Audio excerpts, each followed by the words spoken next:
Êxodo, capítulo 21. É um texto que quando você olha e fala assim, eu vou pregar nesse texto, você só pensa assim, que roubada. Mas, meus irmãos, não é. A Bíblia ela toda fala sobre Cristo Jesus. Todo, e até esse trecho de lei, ele fala sobre o nosso Senhor, sobre o nosso Salvador.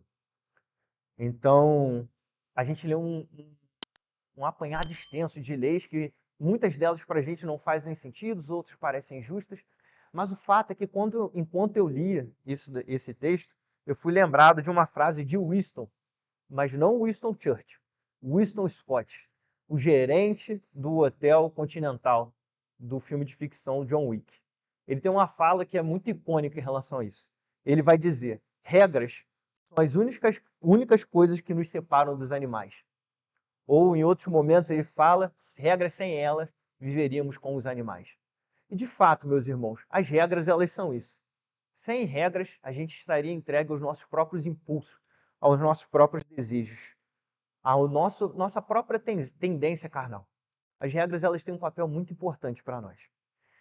E quando a gente olha para esse contexto, o contexto que o povo de Israel estava, isso faz todo sentido. A gente pode olhar que fazia apenas 3 meses que aquele povo de Israel havia saído do Egito. Ele estava no deserto como uma nação sem terra, sem uma identidade, sem um lugar para fincar suas raízes. Eles estavam como nômades. Ainda acabaram de sair sob o governo de um estado que não adorava a Deus e agora eles estavam sob o governo do próprio Deus.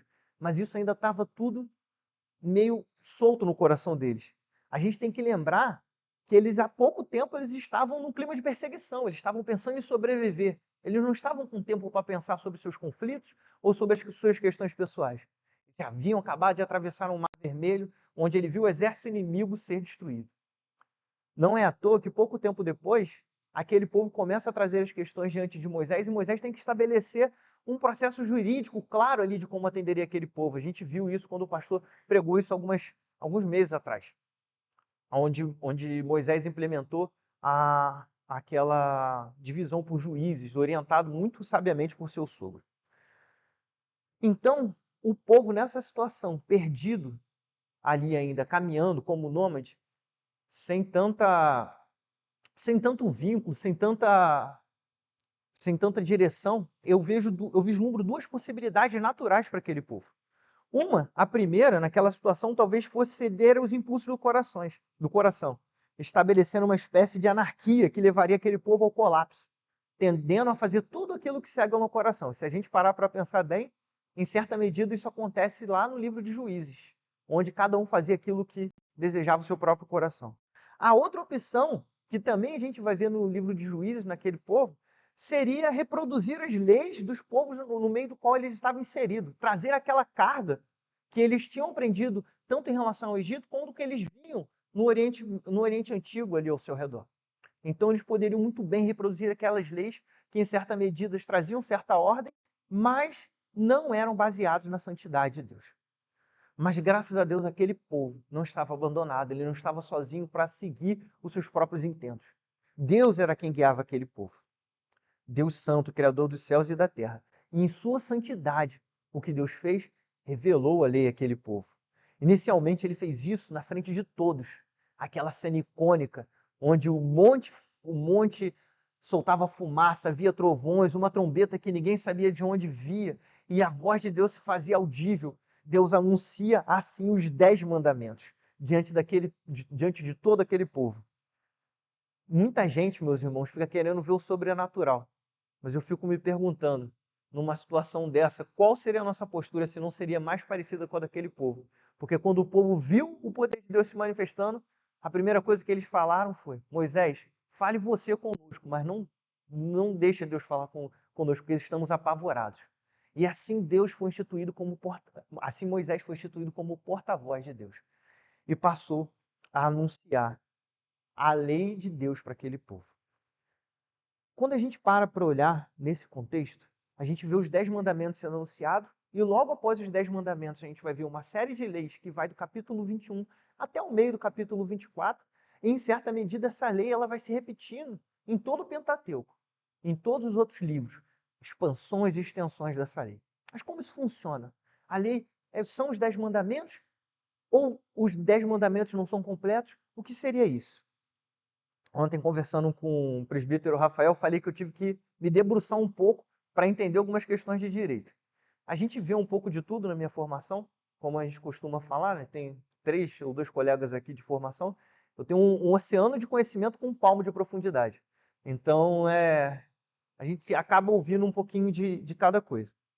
Mas uma ideia da gente talvez entender isso é primeiro parar para pensar o que são os 10 mandamentos. Os 10 mandamentos, eles foram e são a base da santa lei de Deus. E os mandamentos, eles constituem a expressão escrita clara e perfeita da lei moral, revelando a sua justiça e santidade. Mais para frente, eu acho que no livro 12, a gente vai estudar sobre os 10 mandamentos lá na IBD. E a gente vai expandir um pouco esse entendimento sobre a base, o que eles são. Então, quando a gente vai trazer para o nosso contexto hoje, uma boa ilustração é olhar para os 10 mandamentos como se fosse uma Constituição, a Constituição do nosso país. A Constituição ela é uma base fundamental. Talvez isso para a gente não seja muito claro pelo nosso contexto, mas quando a gente olha o contexto norte-americano, a gente vê que a Constituição para eles é uma base muito sólida. Então seria como se os 10 mandamentos fossem a Constituição, o basilar, o fundamento daquilo que a gente entende que vai fundamentar todas as outras leis. E as outras leis que vêm a partir disso são os códigos, né? No Brasil, dei uma estudada, tem um monte de código, mas eu me atentei ali mais ao Código Penal e ao Código Civil, que vão ser o que vão reger tanto as penas em relação ao que possamos cometer como crimes e também como as relações interpessoais. Uma compra de um apartamento, os advogados aí podem me corrigir depois, mas pelo que eu entendi seria o Código Civil, o Código Penal nesse contexto. E eles emanam da Constituição. Eles não são uma repetição nem uma complementação, eles são uma emanação. Então, nesse sentido, trazendo para a nossa compreensão, obviamente com as suas devidas adaptações, o que a gente tem aqui agora exposto é esse código, que ele é baseado lá no que estava exposto nos 10 mandamentos, que seria a Constituição, a base fundamental não só de Israel, mas a base fundamental de todo o povo de Deus, pois ele ainda é a base fundamental para nós. Esse seria essa base fundamental, e então nós teríamos agora esses códigos expostos. E aqui no caso, nesse trecho, nós temos um código penal, por assim dizer. E nesse código penal, aqui, ele vai legislar sobre 3 circunstâncias específicas. Lei sobre escravidão, lei que vai do versículo 2 ao 11, lei sobre violência, que vai do versículo 12 ao 27, e a lei sobre a responsabilidade em relação aos animais de produção. Isso a gente vai entender mais claramente depois por que eu chamei nesse sentido, principalmente esse terceiro ponto. Esses temas, eles não são facilmente absorvidos por nós hoje, porque a gente está com um intervalo de mais de 3.000 anos desse povo. Então a gente precisa, num esforço conjunto aqui, preciso que vocês me acompanhem, para que a gente entenda o que essas leis significavam naquele tempo e o que elas trazem para nós hoje, como elas se relacionam conosco hoje. O primeiro ponto que eu gostaria de destacar, antes de começar a abordar essas leis de forma mais detalhadas também, é um ponto que circunstancial, que diferencia um pouco a nossa relação, como que a gente se dá com as leis, principalmente quando se fala em crimes, em Código Penal, com a justiça de Deus. Por quê? Nós hoje trabalhamos com a perspectiva de reabilitação. Então nós temos uma cadeia, alguém comete um crime, essa pessoa vai para a cadeia, cumpre as medidas lá, e a intenção é que ela seja reinserida ali na sociedade de novo, como cidadão restaurado. Porém, meus irmãos, isso é uma coisa mais nossa. Isso é nosso. Porque a justiça de Deus ela funciona diferente. Você vai ver todo o Pentateuco aqui, você não vai ver a expressão cadeia, um presídio. Deus não mandou construir um presídio. Como que funcionava a lei naquele tempo? Como funcionava a lei na lógica ali para o povo de Deus? A lei retributiva. Ou seja, você matou, você morre. Você roubou, você devolve. Você fez algo, você vai retribuir segundo aquilo ali. O Felipe não está aí, vou pedir para cortar, né? Mas porque eu falo, o meu sonho é que a gente tivesse a lei retributiva de novo. Imagina, a gente tem um irmão vereador, mas a gente vai além ali. Um senador ali roubou. Pegava o cidadão mais fortinho do povo ali, botava um cara, restaurava o pelourinho para esse povo político que roubou. Bota um pelourinho lá e aí a gente retribuía o roubo. A gente ia ver justiça. As pessoas elas tendem mais a fugir daquilo ali. E esse jeito ele controla a vingança. Ele controla o desejo de vingança e ele traz a retribuição para o pecado segundo alguém cometeu. E a justiça é para o criminoso ter medo. Porque na vontade de salvar o criminoso, a gente pune a vítima. Então, a justiça de Deus ela é retributiva. Não é por isso que nós vamos sair hoje e fazer justiça com as nossas próprias mãos, porque estamos sujeitos também a um governo secular e somos chamados à obediência. Mas dentro da nossa esfera, daquilo que acreditamos, devemos sim defender que a justiça seja transformada, que a justiça volte ao seu propósito original, porque essa é assim que funciona a justiça de Deus, mas que isso seja feito pelos meios legais. A justiça ela é retributiva. Então esse é um princípio elementar para a gente olhar essas leis aqui, porque a gente traz muito do nosso pensamento hoje, ocidental do século XXI, para ler a Bíblia. E isso vai logo de encontro ao primeiro ponto. Eu fui dormir bem tarde ontem para hoje, porque eu briguei com o texto pelo jeito que eu queria expor. Porque eu queria deixar essa parte inicial aqui para falar no final, porque ela é mais complexa. Só que realmente Deus é muito mais sábio que eu, ele botou na ordem certa aqui. E o primeiro ponto da lei é sobre a escravidão. A lei sobre escravidão. E esse primeiro ponto talvez seja o mais complexo para nós entendermos atualmente. Por quê? Porque a gente traz a carga da escravidão do que aconteceu entre o século XVI e o século XIX aqui no nosso território. Mas para a gente entender bem essa lei, a gente tem que fazer algumas considerações. A escravidão aqui, citada aqui no texto do Oriente Antigo, ela nada tem a ver com essa escravidão que aconteceu entre o século XVI e o século XIX. Por que nada tem a ver? Porque essa escravidão aqui ela não era baseada numa característica, no caso, uma característica étnica e racial, que foi baseada a toda a escravidão entre o século XVI e o XIX no contexto aqui das Américas. Essa escravidão que acontecia aqui, ela não era relacionada com isso. Ela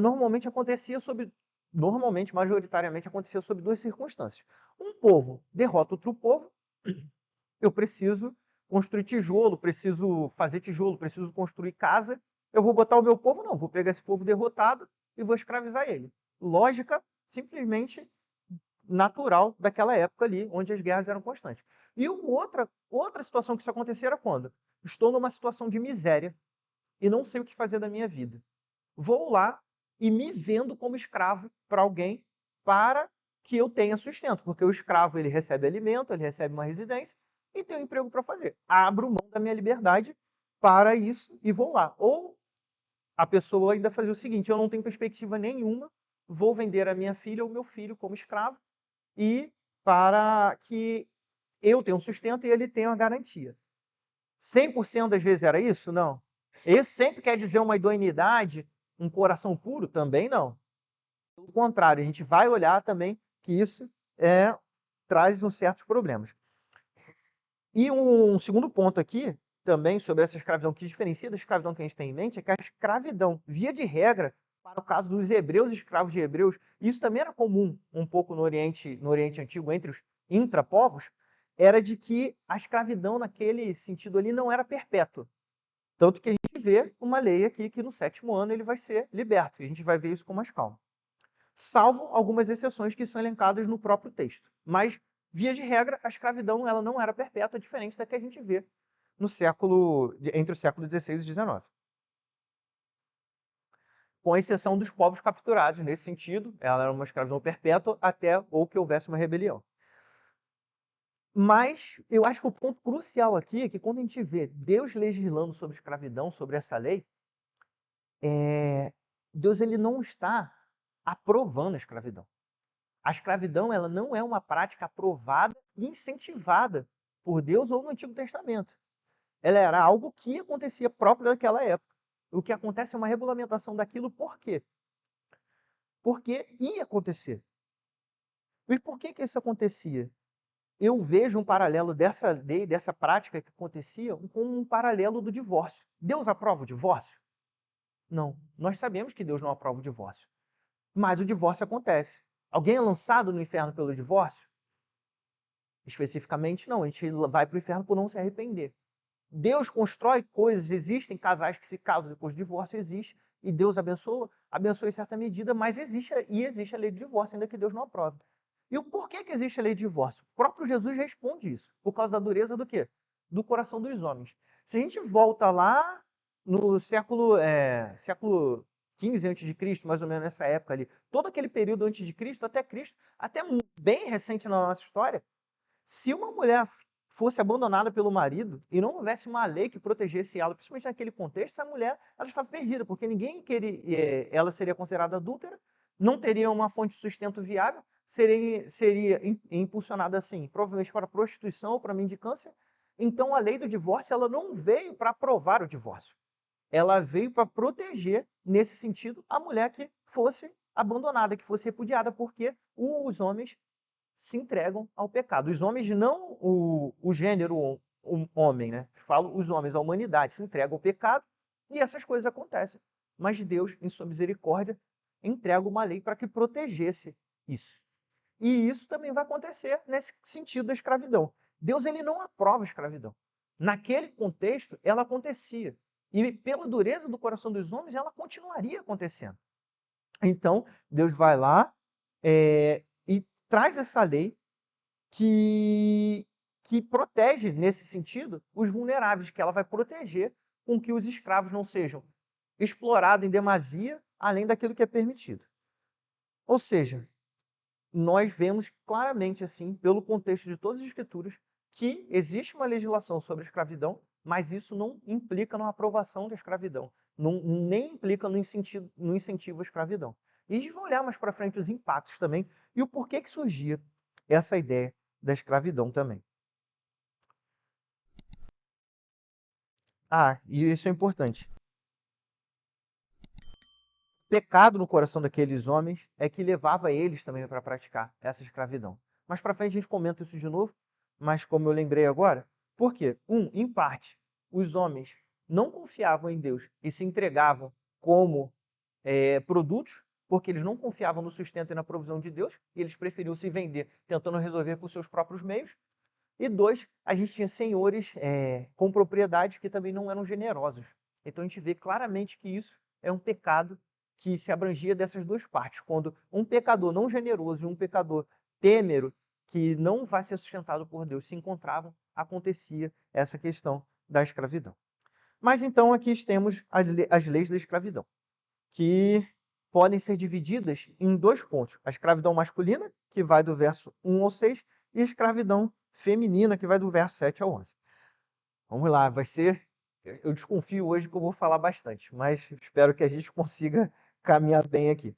Na escravidão masculina, existia uma determinação de libertação no 7º ano. Como a gente falou antes, essa lei, basicamente, no princípio aqui, ela vai falar sobre a alforria. Ela não fala em nenhum momento sobre as obrigações do escravo, porque você vê que a preocupação da lei aqui era com a situação do escravo, no sentido da libertação ou do cuidado para com ele. Então a gente vê aqui que ela já definia a libertação, a alforria dele no 7º ano. E em como ela ocorreria? Se ele chegou casado, ele vai embora casado e com os filhos. Se ele chegou solteiro, ele vai embora solteiro. E isso gera um problema para a gente aqui, que é a exceção em relação à escravidão perpétua. Se ele chega solteiro, recebe uma esposa e tem filhos no período dentro desses 7 anos, quando ele cumpre os 6 anos de serviço, ele vai ser liberto no 7º ano, ele chegou solteiro, ele sai como? Solteiro. Só que ele tem família agora, tem uma esposa e tem filhos. E aqui ele vai e recebe uma proposta, existe uma exceção. Caso ele ame o seu senhor, ame a sua esposa e ame os seus filhos, ele tem que se entregar à escravidão perpétua. Ele vai lá na soleira, ele vai lá na porta, vai furar a orelha, vai declarar diante de todos que ele ama o Senhor, a sua esposa e seus filhos. E aqui, meus irmãos, eu queria trazer uma primeira reflexão para nós. Porque, mais uma vez, nós sempre olhamos para esse texto trazendo a nossa cosmovisão atual, o que a gente pensa atual sobre isso. Mas eu queria que você se colocasse e pensasse um pouco nessa situação do escravo. Mas não como um escravo que ama a sua família e que está desesperado porque agora está chegando o momento dele de se libertar e ele corre risco de perder a família que ele tanto ama. Eu não quero que você pense assim, que é o natural da gente pensar nesse sentido. Que em muitas vezes, e talvez em situações, não fosse necessariamente o que se pensava naquele tempo. O que também não exclui. Mas eu quero que vocês se coloquem numa outra situação. Eu quero que vocês se imaginem, ou imaginem um empresário, ou se imaginem como um empresário de sucesso hoje, com muitos recursos, com uma vida nem tanto tão moral, talvez mais de um parceiro, com bastante dinheiro, bastante poder, alguns esquemas para conseguir se manter nessa situação. E no fundo, você sabe que tem algo errado. No fundo, o coração indica que algo te prende aqui nessa terra. E então surge uma oportunidade de libertação. Você ouve falar sobre Cristo e percebe que era isso que faltava na sua vida. Mas aí surge uma decisão difícil. O Deus desse mundo, que é o Senhor daqueles que estão em pecado, deu muitas coisas para nós enquanto estamos no mundo. Deu dinheiro, deu riquezas, deu vícios, deu dependências, deu coisas que são muito caras. O relato de Agostinho em suas confissões, ele fala muito sobre isso. Enquanto ele lutava para ser casto, porque ele tinha muitas mulheres, ele sempre falava no seu coração, Senhor, me liberta, eu não quero mais isso. E no fundo do coração ele falava, mas hoje ainda não. Não é uma decisão fácil. Eu quero que vocês pensem nessa situação. Existe a oportunidade de libertação.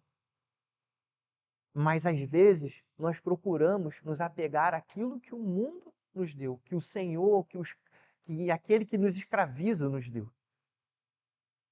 Nas riquezas, nas posses, naquilo que nos traz conforto. Porque essa era a situação que se colocava.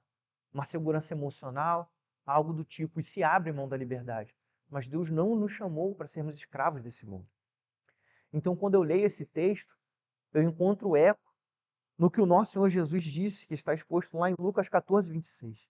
Se alguém vem a mim e não me ama mais do que ama o seu pai, a sua mãe, a sua mulher, os seus filhos, e os seus irmãos e as suas irmãs e até a sua própria vida, não pode ser meu discípulo. O nosso chamado à liberdade, meus irmãos, implica em renunciar tudo que o Senhor desse mundo nos deu. E aí cabe a pergunta para nós, será que estamos prontos para isso? Para renunciar àquilo que amamos? Ou nós vamos dizer que amamos o Senhor desse mundo, que amamos aquilo que Ele nos deu? O nosso chamado é um desafio. Às vezes a gente perde pessoas que a gente ama. Tem gente que nessa jornada perdeu o cuidado dos pais, o cuidado do pai, da mãe, o cuidado de irmãos. A gente conhece relatos de pessoas do Oriente Médio que foram quase que assassinados pelos familiares.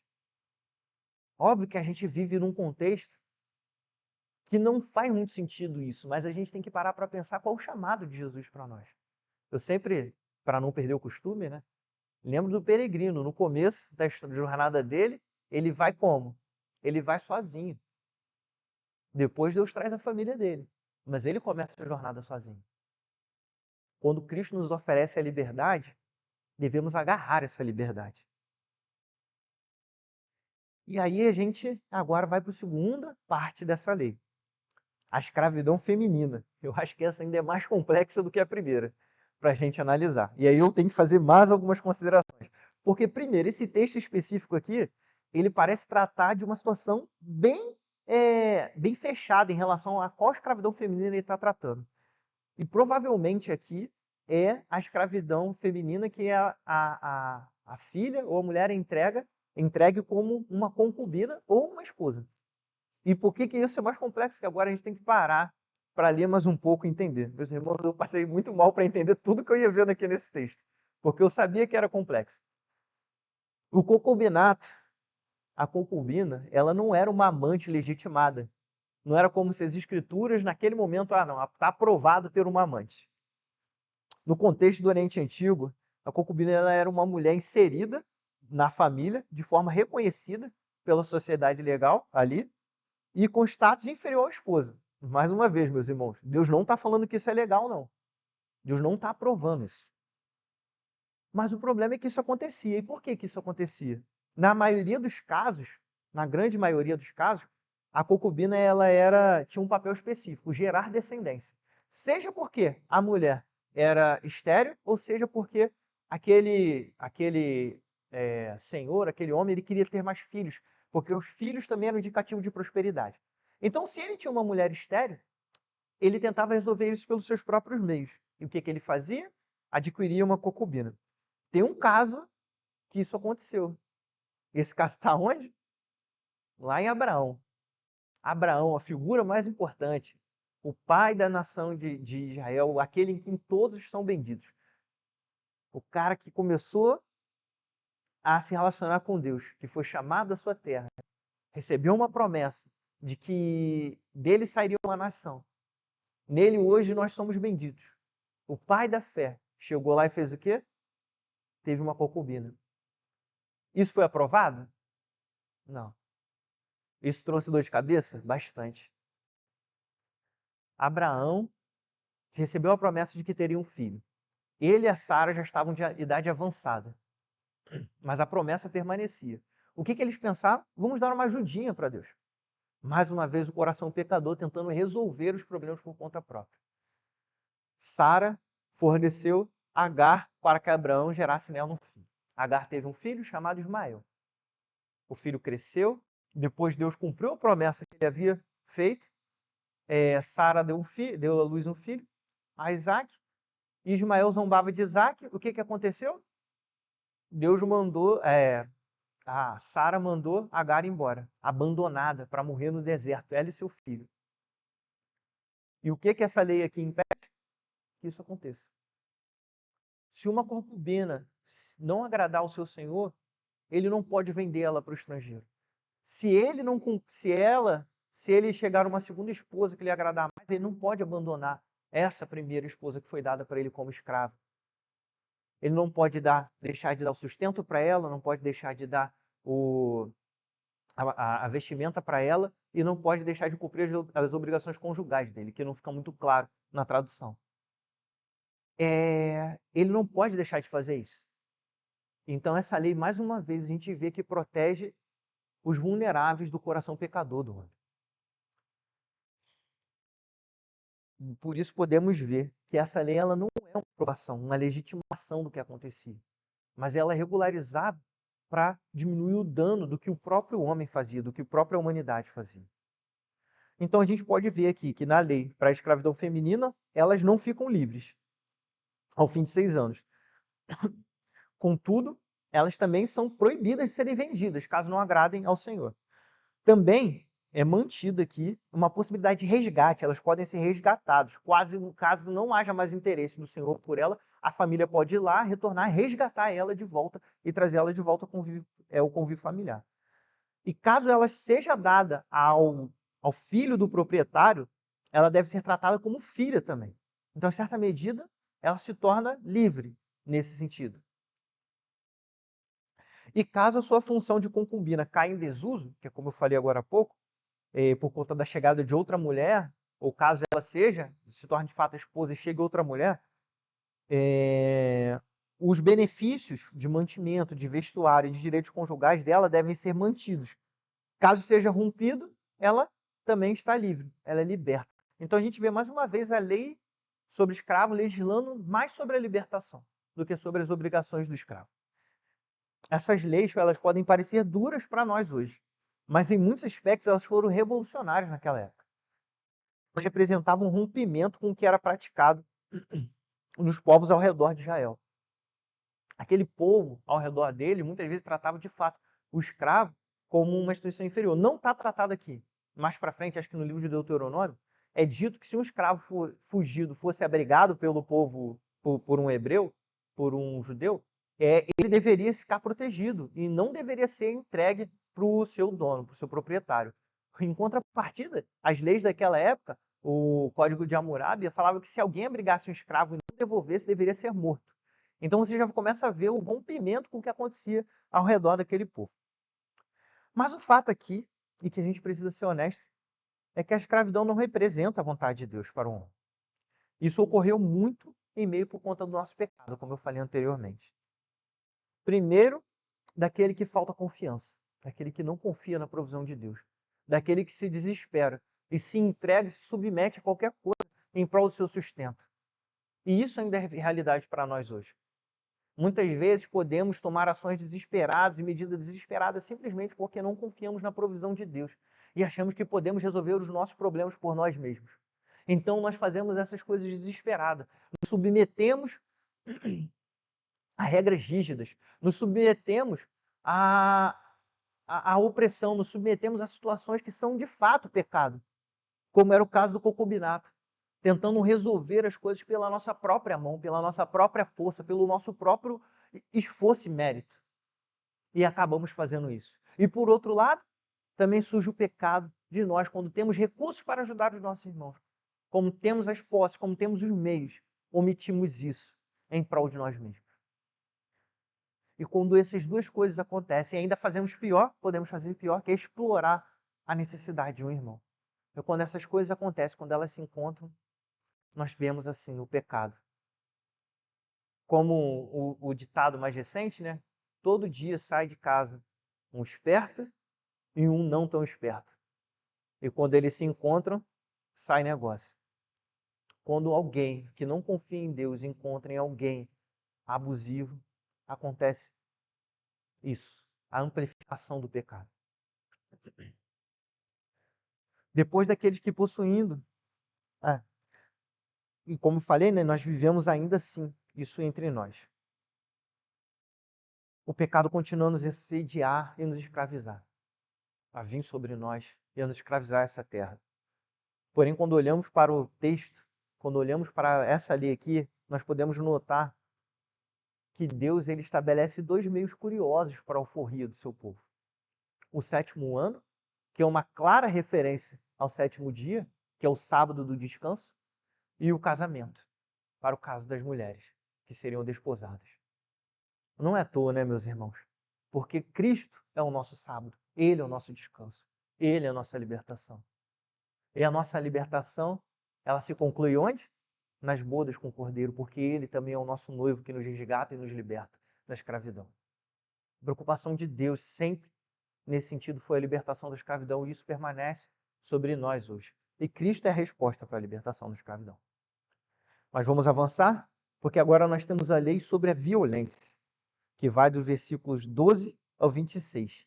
Eu agrupei essa lei em dois grandes segmentos.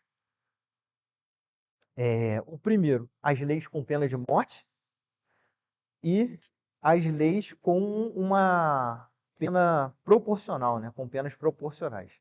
As leis com penas de morte, elas são o seguinte: o homicídio premeditado, ou seja, aquele que a pessoa cometeu um homicídio e de fato ela desejava aquilo, premeditou isso. Para esse caso aqui, não tem nem refúgio, porque existia uma lei que se você se agarrasse ao altar, você poderia ser preservado. Meu irmão, essa lei aqui fala que se você planejou matar alguém, você pode se agarrar ao altar. Você tem arrancado de lá e você deve ser morto. Acho que ninguém aqui vai matar ninguém, né? Eu falando na primeira pessoa, mas, aliás, na segunda pessoa, falando aqui na segunda pessoa, ninguém acredita que vai matar ninguém, mas era isso que acontecia. A lei, ela falava, aquele que matou premeditadamente, ele deve ser morto. Existindo, a única exceção para isso é caso o homicídio fosse um homicídio culposo, e assim a pessoa poderia ser poupada. Foi sem intenção, aconteceu sem que ela premeditasse, foi um acidente, então ela fosse poupada. Em todos os outros casos, ela deveria pagar com isso. E existe talvez algo que passe batido por nós, assim, que passe desapercebido. A outra lei que definia a pena de morte era a agressão aos pais, ao pai e à mãe.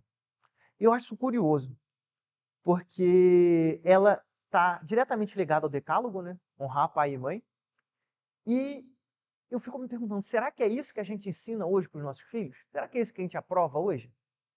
Eu vejo, por vezes, crianças, bebês batendo nos pais e os pais rindo, falando que isso é normal. Ou falando, ai, você não gosta do papai, papai vai ficar triste. E eu vejo que a Bíblia ensina que a agressão aos pais, ela é tratada com pena de morte. Ontem eu fui num evento de café ali no Catete e você vai ouvindo muitas vozes, muitas coisas, né? De repente eu ouço assim, já falei 10 vezes com você, é a 10ª vez que eu estou falando com você, agora é sério. Eu pensei, meu irmão, se chegou na 10ª, não pode ser sério. Não pode ser sério. O que será que nós temos ensinado aos nossos filhos? Será que nós vamos deixar ele chegar ao ponto de agredir um pai, ou uma mãe, ou os avós? E olha só, a pena para isso é a pena de morte, a mesma pena para você matar alguém. Para ver o quão grave é isso. Nós precisamos educar os nossos filhos. Precisamos direcionar os nossos filhos. O outro caso que também era a pena de morte era o rapto de alguém, principalmente com fins comerciais, se raptar alguém para vender. Se fosse encontrado com outra pessoa, você era morto. Por quê? Você representa tirar a vida de outra pessoa nesse sentido. Então ela é proporcional também a isso. E ferir um escravo. Mais uma vez o tema da escravidão entra aqui. Se você ferisse o escravo e o escravo ficasse vivo depois de 2 dias, você não era punido em nada e faz sentido. Na próxima lei de lesão corporal a gente vai ver. Se você fere alguém e não mata, você tem que sustentar aquela pessoa e garantir que ela fique curada. Se é um escravo, obrigatoriamente você já vai sustentar ele e vai ter que sustentar ele até que ele fique curado, porque ele é propriedade do dono. Mas se matasse o escravo, a palavra que ele traduz aqui é punição. Mas pelo contexto e pelos originais lá, essa punição é a morte. Porque essa é a punição pré-definida para o caso de homicídio. Ou seja, se alguém batesse e ferisse o escravo a ponto dele morrer, essa pessoa também seria morta. Então nós vemos mais uma vez a importância da vida nesse sentido. E a gente tem as leis com penas proporcionais, que é uma lesão corporal sem resultar em morte. Então você é punido como? Você paga o tempo que a pessoa ficou parada e paga pela recuperação da pessoa, até que ela fique totalmente recuperada. E um outro ponto curioso aqui é a lesão em uma mulher grávida. Também tive um trabalho nesse texto aqui. Por quê? Quando você lê na tradução NAA, na grande maioria das traduções, vai parecer que está tudo bem o aborto. Se ocorreu o aborto e não teve nenhum dano, então só vai pagar uma multa e está tudo certo. O problema é que quando você vai para o original também, a tradução não deixa clara se o dano está falando em relação à esposa ou ao feto.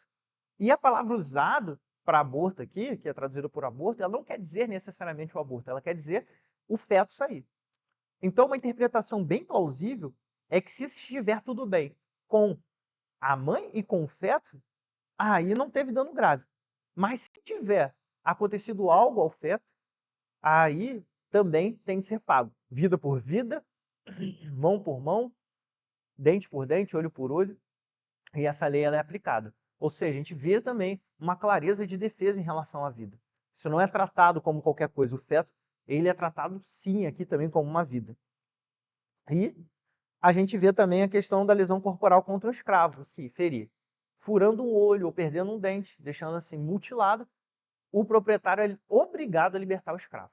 Então, a gente vê mais uma vez também o cuidado com relação a essa questão do escravo ferido. E o que a gente vê aqui em relação a essa lei sobre violência? O fato é que a violência ela é um problema comum na humanidade. Caída desde Adão, a violência vai lá. Adão pecou, teve filho, logo depois o que aconteceu? Caim matou Abel. E a violência vem reinando entre nós, sempre reinando, reinando. Esse trecho da lei, ele é uma oposição à violência. A violência que gera morte, ou violência que gera dano, a violência de um para com os outros aqui. O ponto é que como que a gente se opõe à violência na Terra? Já parou para pensar nisso? Até hoje, e desde aquela época era assim. A violência ela existe por conta do pecado. E como que o Estado se opõe à violência? Então, a minha profissão é parte da resposta disso. Militares, a polícia. O Estado ele tem o direito de quê? Administrar a violência. A violência ela fica sob gestão do Estado. E é justamente aqui. Como você resolve o problema da morte aqui? As pessoas que matam os outros. Como é que a gente resolveu o problema da morte lá no Antigo Testamento, que eu acho que é a forma adequada? Matou, você morreu. Você resolve o problema da morte o quê? Matando as pessoas. Porque aí os outros vão ter medo de matar. Mas o ponto é que é estranho, né? A gente está resolvendo o problema da morte com a morte. Mas essa era a lei retributiva. Assim funcionava. Mas ela aponta para algo mais interessante. Essa lei, ela mitiga a violência e a morte. Ela é focada para isso, é para que as pessoas não sejam impulsionadas a cometer o crime violento, a um crime de morte. E ela faz isso por meio desse medo, desse temor de também morrer. Isso é só mitigado. Mas existe, meus irmãos, alguém que vence a morte. Existe alguém que é acima dessa lei e venceu a morte, vence a violência. Essa lei, assim como a lei anterior dos escravos, que fala sobre libertação, é sombra. Assim como nós aprendemos em Hebreus, essas coisas são sombras. Sombras daquele que verdadeiramente vence a morte e vence a violência. Recebendo a morte e a violência no próprio corpo. E nos dando vida verdadeira e vida perpétua. Então nós vemos de fato essa lei ainda, leis desse tipo presente entre nós para gerenciar isso, mas elas indicam e apontam para o nosso Senhor Jesus Cristo. E agora a gente vem para o último conjunto de leis. A aula de direito hoje, né? Direito do Oriente Antigo. Vamos lá. Papel dos a relação da lei sobre responsabilidade em relação aos animais de produção. Eu não tenho nome para dar, não tenho vocação para dar nome para a lei. Ficou um nome feio, né? Mas é isso aqui.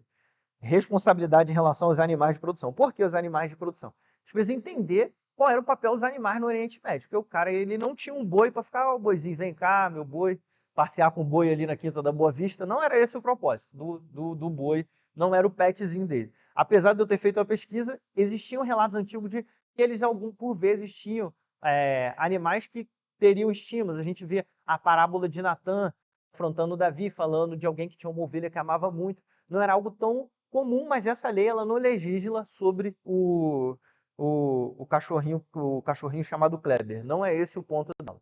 A lei é legislar sobre os animais que tinham certo papel. Então, o papel dos animais entre o povo daquela época era o qual? Eles eram vistos majoritariamente como um patrimônio ou uma ferramenta de produção. O boi, ele me transporta, o boi eu posso usar no moinho, o boi eu posso usar para arar a terra. Então, ele é o meu meio de sustento.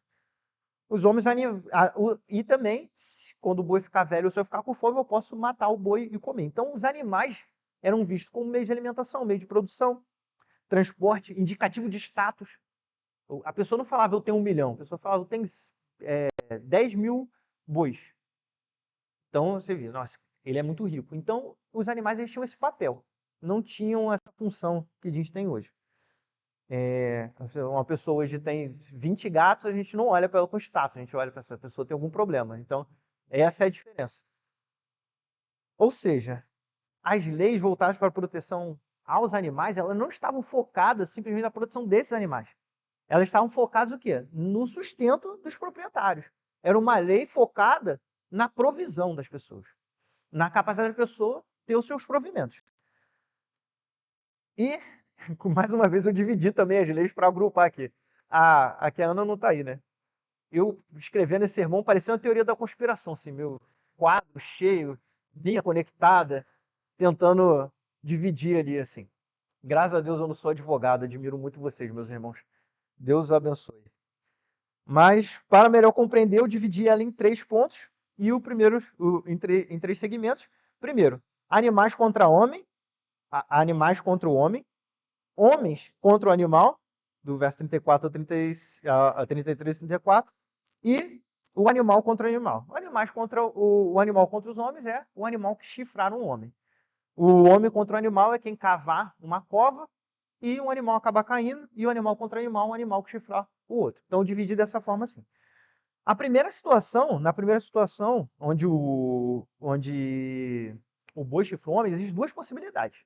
A primeira é o boi chifrar o homem e o dono dele não sabia que era um boi agressivo. E a segunda possibilidade era o dono sabia que era o boi que o boi era agressivo e não fez nada. Meus irmãos, sabe o que é curioso aqui, enquanto eu estava lendo sobre isso, estudando? Essa questão de boi chifrar homem, chifrar outro boi, parece que era uma coisa muito comum no Oriente Antigo, porque a lei, o Código de Hammurabi definia isso, existiam diversos outros documentos que falavam muito sobre isso. Um comentarista, o Palmer, ele fala que o boi chifrador naquela época ele era uma figura assim bem popular. Para a gente não faz tanto sentido, né? Então é interessante para ver que era uma lei realmente algo comum para aquela época. Quando o dono ele não sabia que o boi dele chifrava e o boi ainda assim matava alguém, ele não era punido, ele não morria. Mas se ele soubesse e não fez nada, ele era morto também, porque era considerado como homicídio, que ele é homicídio com dolo eventual, né? Quando assume-se a possibilidade de matar alguém. E o que acontecia? Mas se ele não sabia, apesar dele não ser punido, ele sofria algum prejuízo. Por quê? Porque o boi nem poderia servir de alimento. Ou seja, ele não podia vender o boi dele era morto e ele perdia aquele patrimônio dele. E ficava sem. Então ele não tinha esse problema. A lei continua válida também sobre essa questão do boi chifrar alguém, ainda que esse alguém fosse da família do dono do boi. Se fosse um filho ou uma filha, ainda assim ele teria de pagar com a vida. Porém, nesse caso aqui, de que o boi pudesse chifrar alguém, caso o familiar da vítima exigisse um resgate, poderia ser feito o resgate no lugar da vida do dono do boi. Então existia uma certa misericórdia também, em um caminho de escape. Na segunda situação,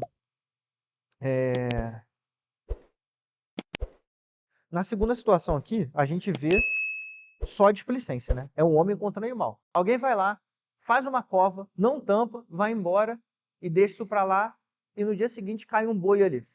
A pessoa é responsável, porque ela fez a cova, não sinalizou, não tampou a cova e tirou o sustento de outrem. Tirou o sustento de outra pessoa.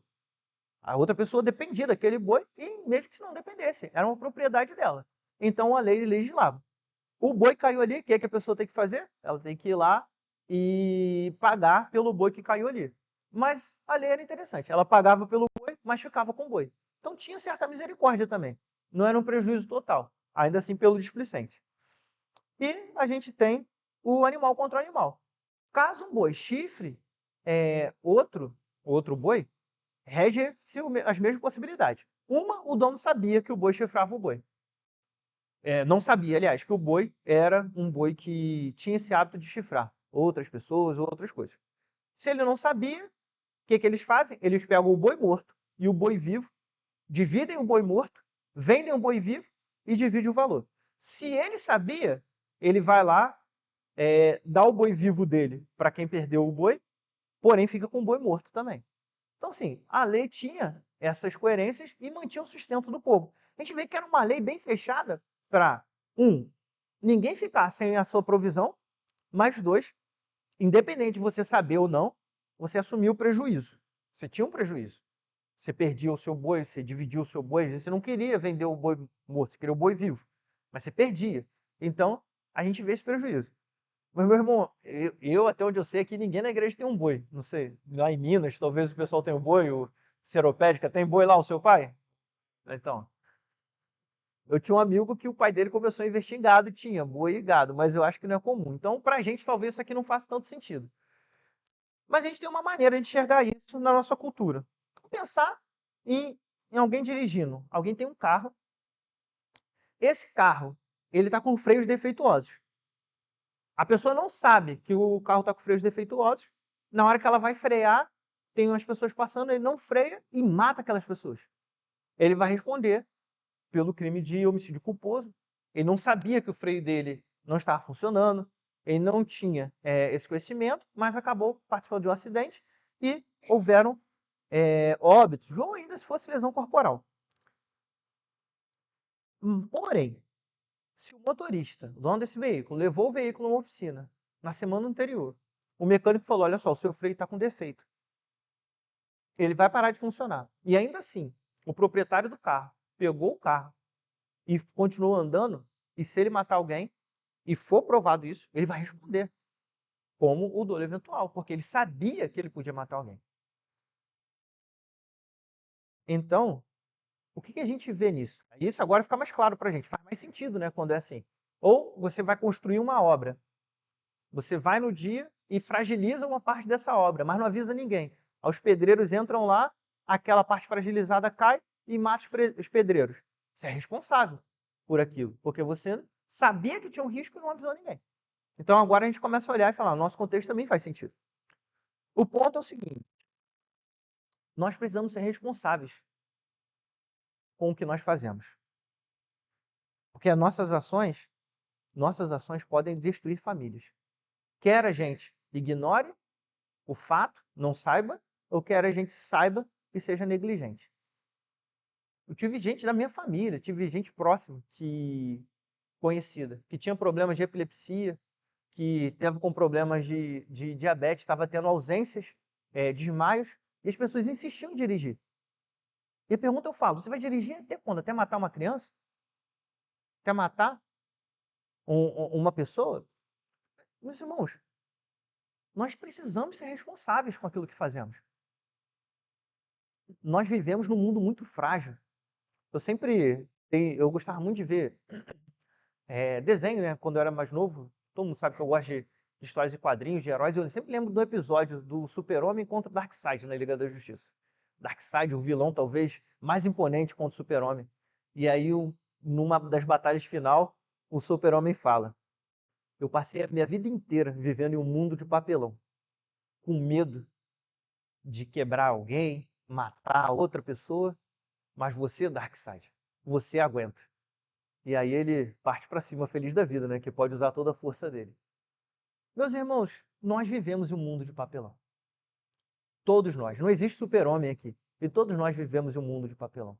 Ninguém aqui foi projetado para viver, andar a mais de 60, 80 km por hora. Quando você está numa moto, você está 80 por hora, 100, aí você para pensar assim, rapaz, se eu cair aqui, já era. Não dá nem tempo de pensar em nada. Então a gente não foi feito, a gente vive no mundo de papelão. A gente dirige, a gente está em ônibus, a gente mora em edifícios. Se nós formos negligentes com as coisas que nós fazemos, e não falo isso até em relação à ignorância. A ignorância tem um limite. Até nesse sentido. A pessoa que tinha um boi, ele não podia verificar se o boi dele era de chifrar? Ele não podia ter sido uma pessoa consciente? Hoje a gente vê as pessoas passeando com cachorros de raças grandes, sem focinheira. Nós, como cristãos, nós não podemos contar com a boa vontade dos nossos animais ou com a boa vontade do nosso carro nesse sentido. Nós devemos ser responsáveis. A lei fala para isso conosco. Então a gente critica muito quem bebe dirige, não é? Porque essa pessoa pode matar alguém. Sabe qual é o outro maior índice de acidente acontece por causa de quê? Alguém sabe dizer? Celular. A gente não bebe e dirige, né? Talvez fale todo orgulhoso, isso é um absurdo. Mas quer responder e resolver os problemas pelo celular. Aí às vezes a gente sofre um acidente, mas às vezes a gente mata e destrói uma família. E a gente pode até ser inocentado. Mas vocês querem dormir com o peso de saber que uma família está morta por conta de uma negligência sua? Todas as nossas ações têm consequências. Todas, sem exceção. Até mesmo quando não há dolo. Nós não conseguimos nos eximir das consequências. Nós podemos, nós podemos nos eximir da responsabilidade, nós podemos nos eximir da culpa, mas nós vamos ter que encarar as consequências. Não tem como correr disso.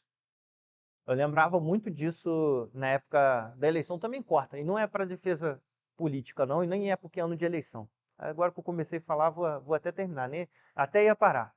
Mas eu lembro na época da eleição, muita gente falando, os candidatos são ruins, eu não vou votar ninguém porque eu quero me isentar. Aí eu pensei, né, realmente, não são muito bons, mas a gente vai se isentar a gente pode se isentar de culpa. Ninguém vai poder falar, nossa, eu fui culpado. Não fui culpado, não votei em ninguém, mas a gasolina está R$ 7 aí para todo mundo. O mercado está caro para todo mundo, porque a gente não consegue se isentar das consequências, independente. Foi um caso, né? Não é o que eu falei, não é apologia política, Mas isso é para diversas outras coisas. A gente pode se isentar de, não tem culpa, não tem responsabilidade nisso, mas as consequências a gente vai ter que lidar, independente. Essa lei, ela é posta aqui como um meio de garantir a provisão daquela pessoa, o sustento. É a garantia do sustento. Porque se aquela pessoa perdesse o meio de produção, ela talvez perdesse o meio de sustento. Mas, meus irmãos, nós temos um problema nas leis. As leis, elas são ajustadas, elas são bem feitas. Até boa parte das nossas leis mesmo, nacionais. Mas elas dependem de juízes. Os juízes são problemas? Em si, não. Mas juízes são o quê? Humanos como nós. E humanos são o quê? Pecadores e corruptíveis. Então, essas leis que procuram garantir provisão, liberdade, o fim da violência, elas falham e sempre vão falhar. E nesse sentido da provisão, não podem ser a garantia da nossa provisão, porque a nossa provisão vem do nosso Senhor Jesus. Vimos esse trecho extenso de lei, né? Não sei se foi um sermão ou aula do direito antigo, mas nós vemos um texto claro aqui, de Deus revelando o caráter santo da lei dele, o caráter santo dele. No texto vamos ver Deus estabelecendo meios para a libertação dos escravos, meios para a extinção da violência e meios para a garantia da provisão. O que a gente vê aqui é apresentada justiça e misericórdia. A justiça de Deus e a misericórdia de Deus. E todas elas juntas, por quê? Nós vemos a justiça, pois todas as nossas ações têm consequências. Mas também nós vemos a misericórdia, porque ela apresenta uma lei que repele as consequências dos nossos pecados de nós, afasta as consequências dos nossos pecados, nos fornecendo o caminho, e uma lei que apresenta pontos de resgate que protege os vulneráveis. Então nós vemos a justiça e a misericórdia. E nesse binômio nós encontramos o nosso Senhor Jesus. Por quê? Tem uma pergunta muito interessante para nós. Como pode um Deus justo e bom nos perdoar os nossos pecados e nós continuarmos, e ele continuar sendo justo e bom? Porque se um juiz vira para um assassino num tribunal e vê o arrependimento genuíno e fala, eu vejo que você está arrependido, então eu vou te absolver. Nós jamais falaríamos que esse juiz é um bom juiz, ou que ele é um juiz justo. Porque a justiça, ela requer a punição. Então, como pode um Deus justo e bom nos perdoar os pecados e continuar e permanecer sendo justo e bom? Esse binômio, ele reside na cruz de Cristo. Esse é o ponto onde a gente vê a justiça e a misericórdia, porque a justiça que nos puniria os nossos pecados recai sobre Cristo, e a misericórdia de Deus recai sobre nós. A gente vê uma lei que propõe isso, mas ela indica algo maior. Meus irmãos, na cruz de Cristo, nós vemos a verdadeira libertação da nossa condição de escravo. Na cruz de Cristo é que nós somos verdadeiramente libertos. Na cruz é que a morte é derrotada de uma vez por todas. E é na cruz que nós encontramos a verdadeira provisão. Então que possamos nos agarrar a essa verdade do Evangelho. Vamos orar mais uma vez? Senhor, eu te agradeço, Pai, pela tua palavra. Eu te agradeço, Deus amado, porque o Senhor nos ensina sobre quem tu és. Porque até nos textos que numa primeira leitura não conseguimos ver a tua graça, não conseguimos ver o teu evangelho, o Senhor, Pai amado, com amor e paciência revela ele a nós. Pai, que sejamos mais conscientes dos nossos deveres, Pai, como teus filhos, como teus servos, mas que nós não confiemos isso na nossa própria força, Pai, porque se nós formos tentar resolver as coisas pelos nossos próprios jeitos, nós pecaremos, Pai, e nos afastaremos mais de Ti. Mas que no cumprimento, Pai, da Tua vontade, no cumprimento, Pai amado, da Tua santa vontade, no segmento da nossa vida em santidade, possamos nos apoiar, Pai amado, em Ti e confiar na Tua obra da cruz, Pai amado, e por meio dela sermos transformados. E aí sim, Pai amado, vivemos em verdadeira santidade, verdadeira justiça. Não a partir do nosso poder, não a partir do nosso esforço, mas a partir da cruz de Cristo, Pai. E que essa cruz continue a brilhar sobre a nossa vida, a cada dia. É o que eu rogo ao Senhor. Em nome de Jesus. Amém.